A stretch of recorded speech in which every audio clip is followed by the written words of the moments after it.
Let's get into the whole breaking issues just before we went to air coming out of Israel. Joining me now, the Australian's foreign editor, Greg Sheridan.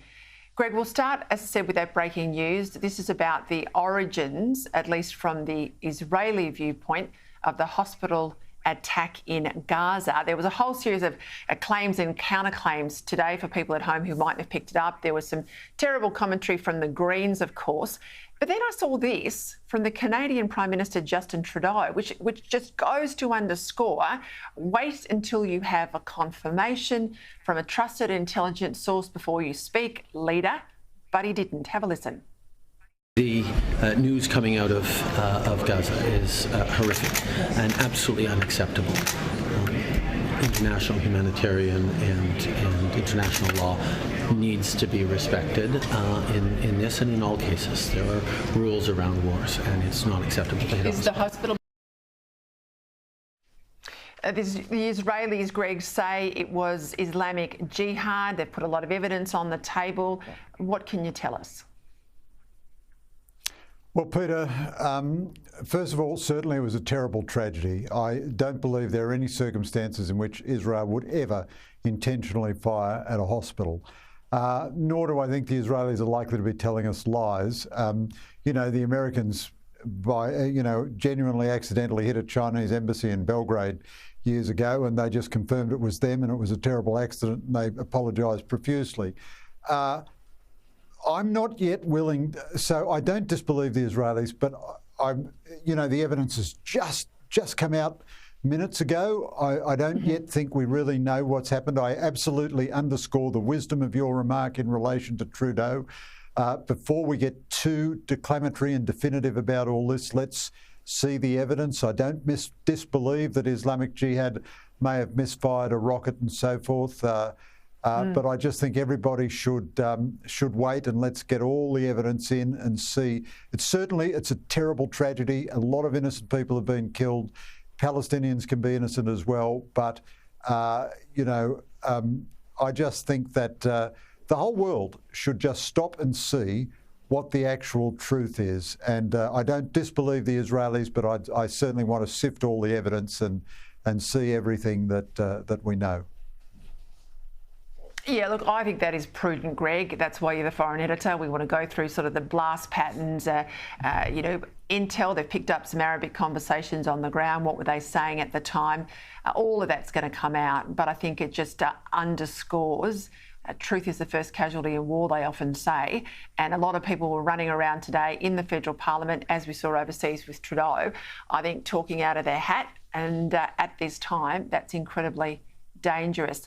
Let's go to the Biden visit. Out of that Gaza attack today, of course, we had the Arab Council now postpone or indeed cancel their meeting with the US president.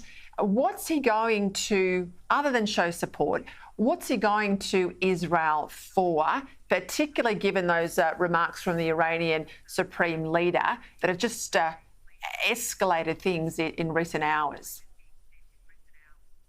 So, Peter, this is a really complex, sequence we're witnessing here. I've tried to analyse it in the paper without having any kind of super inside information. But I think this is an incredibly important visit by Biden, and I pay tribute to him for it. Look, I'm as critical of Biden as the next person. I find his press conferences excruciating and all the rest of it. But this visit takes some courage, even in Air Force One. It's not inconceivable. I mean, he's a super target. He's the #1 terrorist target in the world. He's certainly going there to express solidarity with Israel, and that's very good. That's a very good thing. No president has ever been on Israeli soil in the midst of an actual conflict going on. He's also going there to warn Iran. Now, I think Iran is threatening Israel, and I think it's bluffing. But it's all very well for me to think it's bluffing. Israel can't just assume that it's a bluff. But Biden has also moved 2 US aircraft carrier battle groups into the waters nearby. And those, you know better than me, Peter, those carrier battle groups, they've got lots and lots of surface ships with them. They got hundreds and hundreds of planes and thousands of missiles. They've got submarines, nuclear-powered submarines with them. So Iran would be on notice that if it attacks Israel, if it actually attacks Israel with missiles, it's overwhelmingly likely to get an American military response. That's very powerful. But having said all that, Biden will also be saying to Netanyahu, I want you to achieve your aims in Gaza at the minimum loss of innocent human life, and I want there to be some kind of humanitarian corridor, and I want there to be some provision of humanitarian aid to the civilians in Gaza. This is going to be a very difficult conversation. I don't think the Israelis are indifferent to those considerations in any event, but so without, Anthony Blinken didn't return my call and hasn't told me, but that would be my analysis of what they're doing now. I want to ask you about Russia and China and how they play out here, because, let's not forget we've got Ukraine going on as well. But why doesn't Egypt open its southern borders, at least to women and children? Well, that's a very good question, Peter. Look, the Arabs are not really supporters of the Palestinian cause. The Arab leadership hates Hamas, and the Egyptian leadership particularly hates Hamas because Hamas is a Muslim Brotherhood movement. And remember, al-Sisi came to power destroying the rule of the Muslim Brotherhood in Egypt, the temporary brief rule of the Muslim Brotherhood in Egypt after Mubarak was overthrown. Also, they're not that generous to the Palestinians. It's absurd that Palestinians in the Arab world are sometimes still called refugees. They've lived in Arab countries for decades and sometimes for generations. On the other hand, it's not absolutely unreasonable that they don't suddenly want 2 million Palestinian refugees in northern Egypt. We sometimes forget Egypt itself is a pretty fragile state. It went through chaos and disorder at the end of Mubarak's rule. However, you're absolutely right, Peter. The Rafah crossing is going to be central to getting humanitarian assistance into the people of Gaza. Egypt has got a difficult situation, although it's not sympathetic to Hamas or anything. Suffering amongst the Palestinians does rile up its street, there's no doubt. That's what Hamas wants to do. And it can't be seen to be too cooperative with Israel. It's a great pity, though, that this strike on the hospital happened, whoever did it, and it torpedoed Biden's meeting, because I thought the symbolism of going to Israel, expressing solidarity, but then going to an American ally in the Arab world, Jordan, talking to another American ally in Egypt, and talking to the nearest thing to a legitimate representative the Palestinians have got, Mahmoud Abbas, to show American concern for the Arab world as well. I thought that was all pretty good. I'd score Biden pretty high on his response so far here, and it's a real pity that the Arab League has blown off this visit that Biden's making to the region.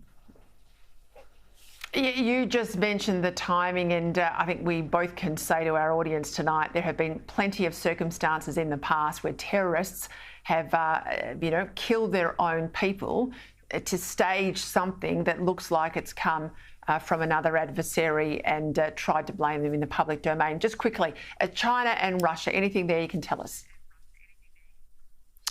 Well, Peter, I would say to you the central strategic fact of our time is the de facto alliance between China, Russia, Iran and North Korea. So we've got a full-scale crisis in Europe with this brutal invasion of Ukraine by Russia. Now we've got a full-scale crisis in the Middle East with Iran waging war on Israel through its proxies in Hamas and probably in Hezbollah. Now, America has never been more stretched in recent years, and Biden has not increased the defence budget nor increased the American industrial capacity, even though he's been spending trillions of dollars on net zero fantasies and the like.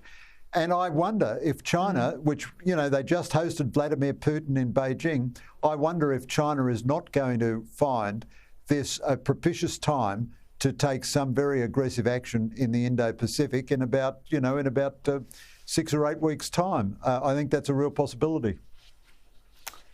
I tell you, it feels like the days of the axis of evil all over again. Greg Sheridan, thank you.